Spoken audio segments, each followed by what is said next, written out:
Everyone wants the calling, but few are willing to be healed enough to carry it.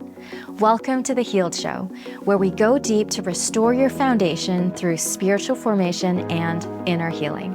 I'm Frances, therapist, pastor, and coach for high-capacity leaders who have done it all, yet still feel undone. Here, we rebuild your inner world with God so you can lead with clarity, strength, and the kind of peace that transforms everyone you lead. Take a breath. Let's begin.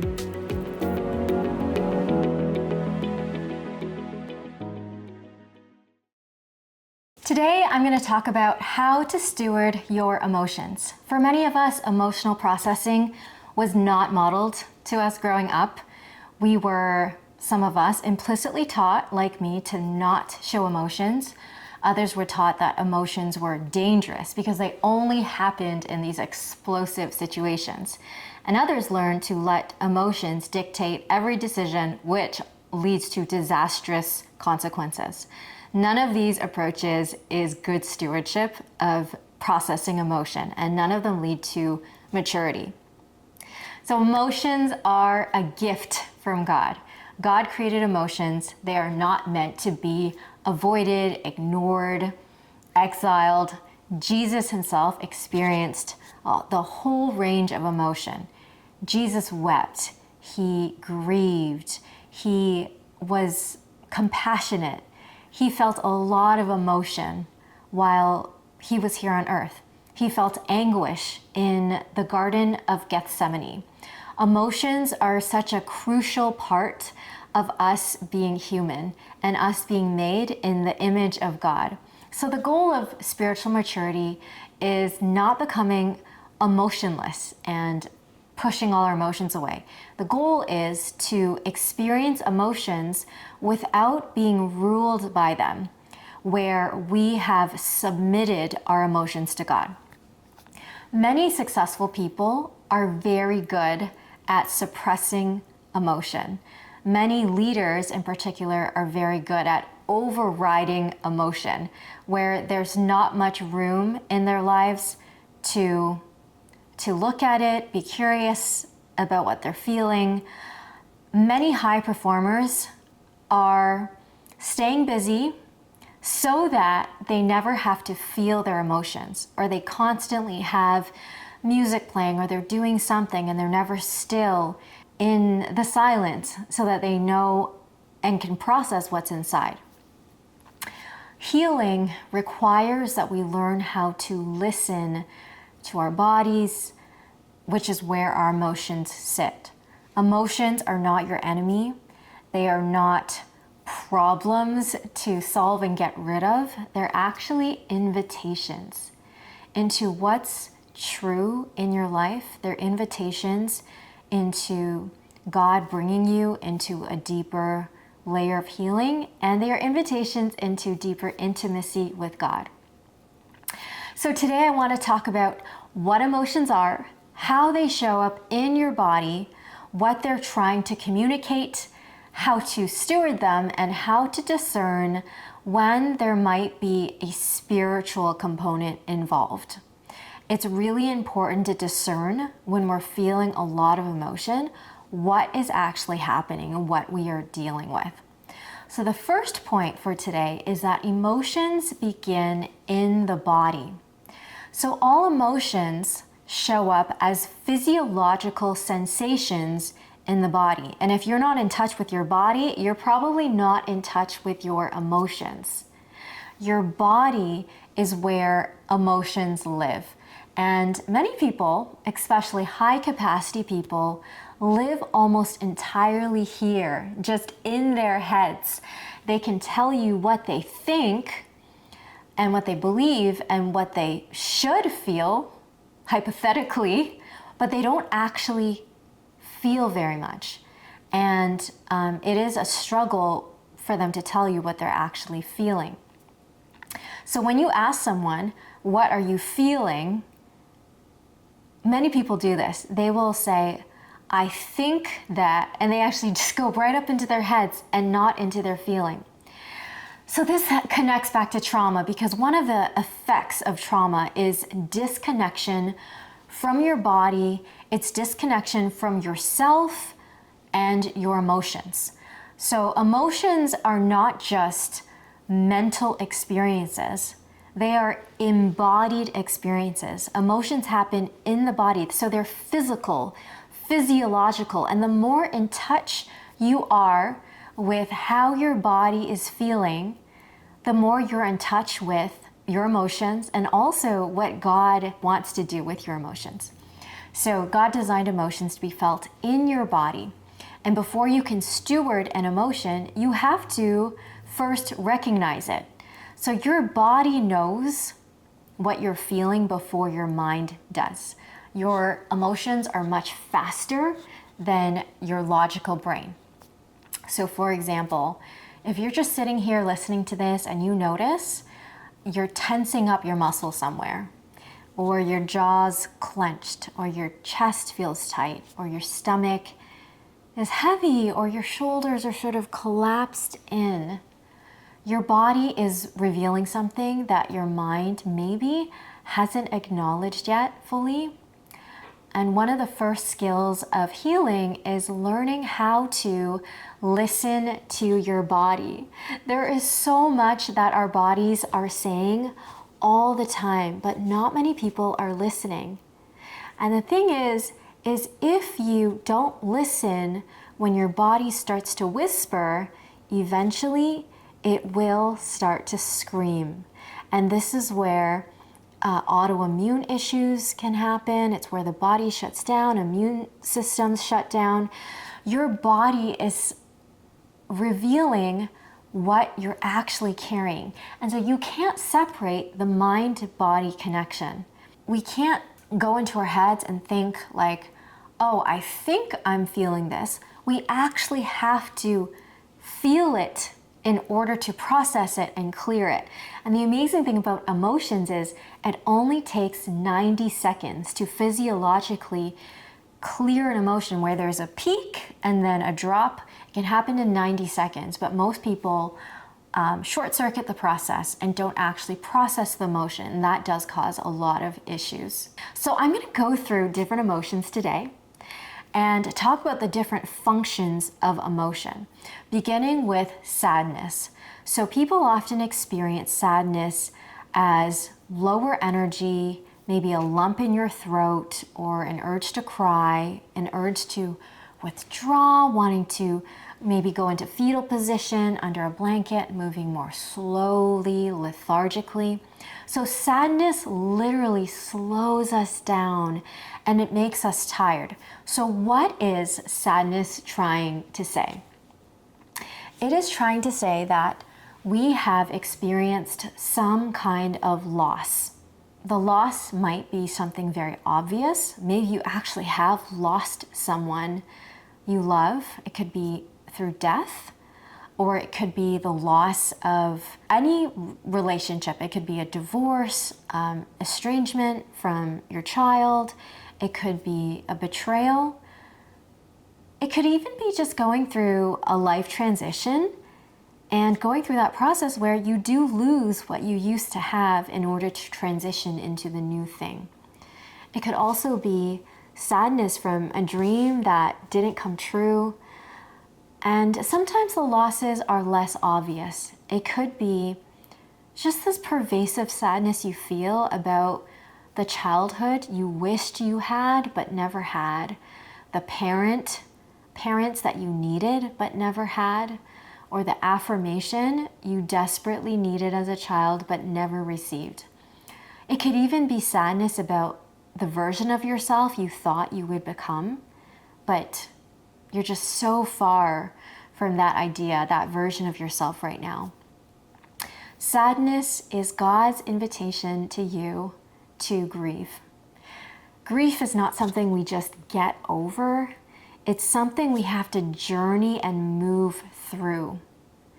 So one of the best things that you can do when you're feeling sadness is to submit it to God. What that means is going to God in prayer and just processing with God, asking, Lord, what am I sad about? What am I grieving? What loss have I experienced that I haven't acknowledged? What are you inviting me to release? So every emotion has a function. It's like an engine light that comes on and it's telling you, check this. So the function of sadness is to process the loss and to grieve the loss. It's not to fix the sadness or to distract yourself or to numb out. The function of sadness is to grieve your loss or maybe multiple losses. Healthy sadness helps us to let go of what has been lost and not to be stuck there for years and years. So if we do not grieve our losses, that sadness actually stays with us, sort of churning and running in the background of our hearts, and it can kind of fester and turn into depression at some point if we do not tend to it. So it is really important to routinely and regularly process our sadness with our loved ones, with God in prayer, so that we can grieve our losses and then to let go and have that clear from our bodies. Next, I want to talk about anger and what anger feels like in the body. Anger shows up as heat in your face, heat in your chest, tension in your jaw, maybe clenched fists, pressure in your body, this surge of energy, this desire to get up and going and moving. And it's preparing you for action. So with anger, you get this surge of adrenaline mobilizing you to act. So what is anger trying to tell you? Anger tells us that something has happened that has violated a boundary, and you're feeling threatened or threatened on behalf of someone else, maybe a loved one who you're feeling angry because their boundary was violated. So anger cues you that a boundary has been crossed, maybe one of your values has been violated. And anger does have a really good function because without it, people become doormats and people pleasers. But then without wisdom, your anger can result in sort of bulldozing behavior. So we don't want to do that either. So submitting our anger to God is a good idea. And asking God, Lord, what is this anger showing? What boundary has been crossed? Or is this touching an old wound? Am I feeling old anger? Lord, what is happening here? And God will help you to understand. And even as you just reflect on your own, there can be wisdom from within that just bubbles up into your awareness if you just sit still long enough to sit with your anger and to be curious about it. Curiosity is actually one of the keys to healing trauma. Instead of judging your anger, be curious about it. So what is the function of anger?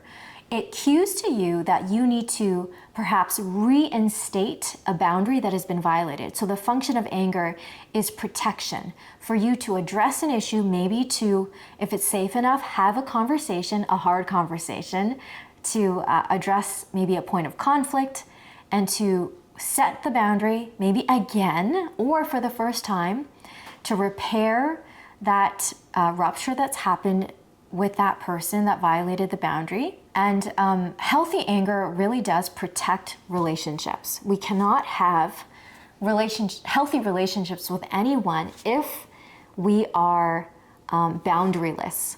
So we don't want to not process our anger, because unprocessed or unhealthy anger can have really damaging effects where we hold it all in and then we explode at some point, and then it's overkill in terms of how we respond. Okay, next I want to talk about fear and what fear feels like in the body. You probably all know already. With fear, you get a racing heart, your chest gets tight, maybe there's butterflies in your stomach, your breathing gets fast and shallow, your palms might get sweaty, you're feeling on edge, you can't relax, and you're scanning your environment. Maybe you're just like hypervigilant, watching everywhere to see if you're safe. So fear also protects your body. It's basically preparing your body for protection. So what is fear trying to tell you? It's saying that there is some source of threat in your environment. It's telling you, pay attention.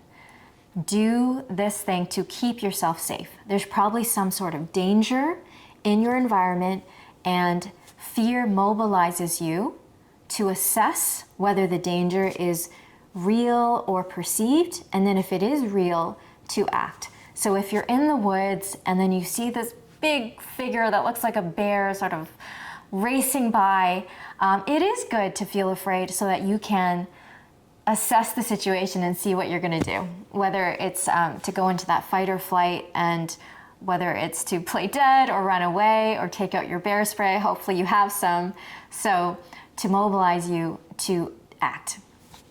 So many trauma survivors are reacting not only to present reality, but to past experiences that still feel unresolved. It's old fear coming up, old anger, old sadness. So again, we want to submit our fear to God and ask questions like, Lord, what am I afraid of? Is this a real threat? Or is this an old wound that's coming up? Help me discern this clearly.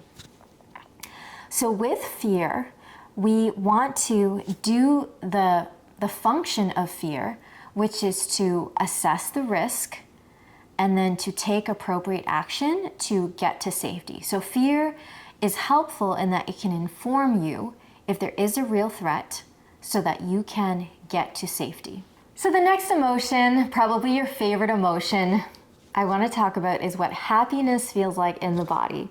Happiness, if you were to heat map the body, with sadness, your body temperature drops, you get cold, but with happiness, you get warm, you feel light, expansive, your muscles relax, you're probably smiling, you feel there's energy kind of bubbling up in your body. There's a desire to connect, you feel ease, enjoyment. So happiness is also trying to tell you something, that something is going well or going really well, that maybe one of your needs has been met, that there is something enjoyable or satisfying or meaningful that's happened. And it is important to, when you feel happy, to not just discount it, but really soak it in and recognize what brings delight, joy, pleasure into your life. And happiness is also something that we can submit to God and maybe just say a short breath prayer in the midst of that, of you marinating in that happiness, soaking it up, saying, Lord, thank you for this gift. Thank you for the sun today after a long winter. Thank you for this person who I feel so safe or just I have so much fun with. Receiving that gift fully and just enjoying it. So the function of happiness is to express gratitude, it's to celebrate. We don't do that enough, to celebrate the good things that happen in our lives. We often give so much more airtime to negative emotions, and as much as it is to process, as much as it's important to process negative emotion, God really wants us to feel a lot of joy while we're alive here on this earth. It's one of the fruit of the Spirit. So with high performers and leaders, sometimes we move so quickly to the next goal that we don't stop long enough to enjoy what God has given us and the wins and to celebrate them. Okay, so let's move on to the next emotion, primary emotions, which is disgust. And disgust feels unpleasant in the body. So it might be a feeling of nausea or your stomach gets really tight. You want to get away from the thing or the person that is causing the disgust, wanting to distance, to pull away. So this sense of revulsion. It might not be a person, it might be disgust because of something that's happened, or I have a really sensitive smell, disgust from a really noxious smell. So what is the function of disgust? It is to create appropriate distance and protect yourself when necessary. If there is some source of contamination, you want to set boundaries so you get some distance from that thing, or maybe it's a person. So the next emotion is surprise. So what surprise feels like in the body is like this sudden intake of breath, it's widened eyes, it's raised eyebrows. Surprise gives you a jolt through the body, this surge of alertness, and it's just trying to tell you to pay attention, something unexpected, it just happened. It isn't necessarily positive or negative, but your nervous system's saying something unexpected just happened. So you want to just take notice and assess the situation and just take a moment to discern what you might have to do next, or maybe it's nothing. Okay, so of all the emotions we've talked about today, the next one is the one that causes the most suffering, and that is shame. It's important to distinguish shame from guilt because they're not the same thing. So guilt says, I did something wrong, and shame says, there's something wrong with me. Two very different things.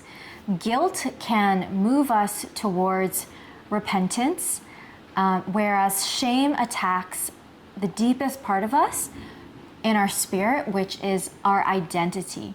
Shame says things like, you're not enough, you're not good enough, you're too much, you're just bad inside, like you're a bad person. If people really knew you, they wouldn't love you. If they saw what was underneath, they would leave. Shame is one of those emotions that gets us to do things that can be out of character, even unconsciously. So shame can cue us to hide, to get away from, to hide from God, really, which is what Adam and Eve did after they ate from the tree, to hide from each other, hide from loved ones, and just kind of get away and ignore the thing that's just happened. And humans have been doing this, hiding from the very beginning, since the Garden of Eden. Some people will hide behind, like they'll isolate from loved ones and just throw themselves into work or perfectionism. Some people hide behind ministry and achievement. And some people, instead of hiding, they will do the opposite, where they will attack. They will direct their shame towards blaming someone else. There is a healthy response to shame, which is to use shame as a cue to, instead of hiding or instead of throwing yourself into busyness, to connect with God and to connect with others. So what does shame feel like in the body? Shame does not feel good. So it could be this like sinking feeling in the stomach, like it's like we've been sort of like punched in the gut. There's an avoiding of eye contact, this feeling of just wanting to disappear, wanting to leave the room, be invisible, not have anyone see us, like wanting to shrink, to feel smaller. We usually collapse in our posture and we withdraw. So when we submit shame to God, it would be good to ask questions like, well, first of all, am I carrying shame? And then along with that, what lies have I believed about myself? And what truth do you want me to receive, God? So the function of shame, the answer to shame, is not hiding. Hiding can actually increase your sense of shame, because when you ignore a problem, it usually grows. When you isolate yourself from a community, it's pretty difficult to re-enter. And so some people, for example, when they leave a church because something's happened, there could be a sense of shame about leaving, and then it makes it twice as hard to come back. I encourage you not to hide when you feel shame, but to use it as an opportunity, maybe for confession, vulnerability with safe people, to come to terms with the truth of what's happened and to invite God in to heal it. Shame is a really difficult emotion because it thrives in secrecy. Healing happens when we allow God in to those really wounded places. We allow safe people in to access the guarded places that we've been protecting. Okay, so let's go back to stewarding your emotions. One of the responsibilities of growing in spiritual maturity and emotional maturity is learning how to steward your emotions. It's not to suppress them, it's not to be controlled by them, but to steward them. This healthy middle where we pay enough attention to be aware of what's happening, and then we take responsibility to do the function of that emotion to complete the impulse or the thing that the emotion is cueing us to do.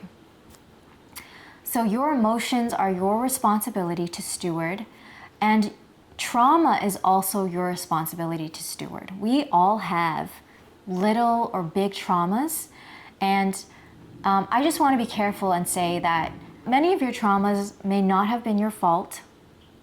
The things that happened to you may have not been your choice. They may have been just because of the sins of other people. And at the same time, healing is your responsibility. Nobody can do the work to heal for you. As leaders, pastors, spouses, parents, entrepreneurs, we become stewards of everything God has entrusted to us. That includes our emotional world.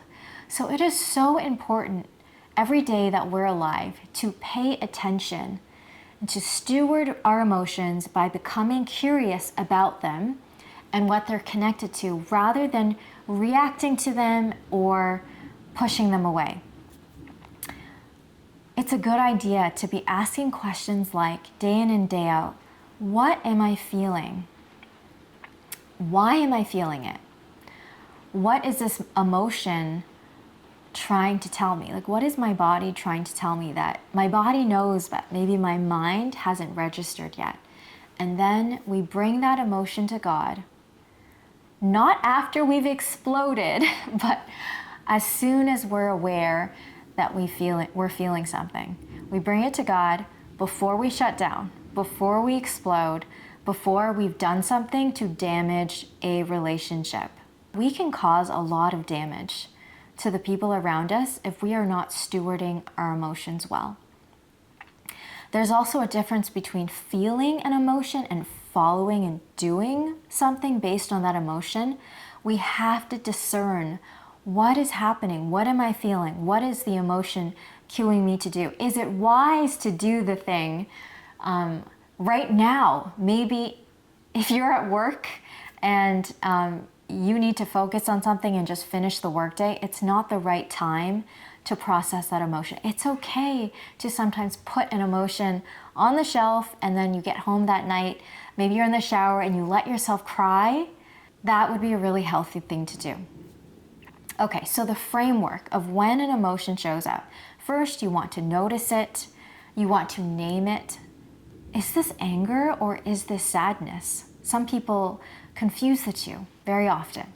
We want to then, once we recognize what it is, we submit it to God, and we listen to God if He has anything to say about that. We discern what the emotion is saying. We perform the function of the emotion. So for example, again, if it's sadness, it's to grieve a loss.